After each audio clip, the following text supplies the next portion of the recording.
Hello everyone, আসসালামু আলাইকুম। গোস্ত খেতে খেতে এমন অবস্থা হয়ে গেছে আর মনই চাচ্ছে না যে গোস্ত খাই। সেই জন্য আজকে না মন চাইলো যে কলার মুসা রান্ধি। কলার মুসা খামরা কই থোর। সবার প্রথমে থোর ভালো করে বেচা লিয়ে আলু ঝুরি ঝুরি করে দুটাই একসাথে ধুয়ে নিচ্ছি। কলার মুসার সাথে ডাল না দিলে একটুও ভালো লাগে না, সেই জন্য কিছু ডাল ভিজাই থুসনু। সেই ডাল ভালো করে ধুয়ে লিয়ে দিয়ে দিচ্ছি। আর দিয়ে দিচ্ছি কিছুটা মাছ।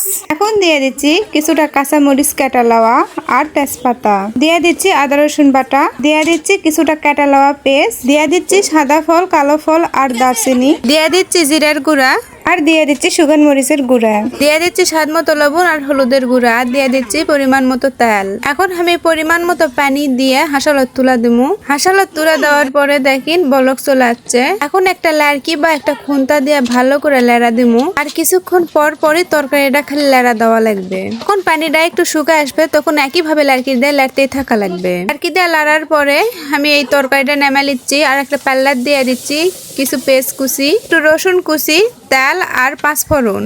লাড়কি দিয়ে লাড়তে লাড়তে যখন লাল লাল হয়ে আসবে তখন আমি থোড়ের ঘাটিগুলা দিয়ে দিচ্ছি পাল্লাত। ঘাটিগুলা পাল্লাত দেওয়ার পরে কিছুক্ষণ লাড়া চাড়া যখন একটু সামান্য বলক চলে আসবে তখন আমি নেমে নিমু। নেমে লওয়ার পরে একটা গাবলাত করে আমি ঘাটিগুলো ঢেলা দিচ্ছি।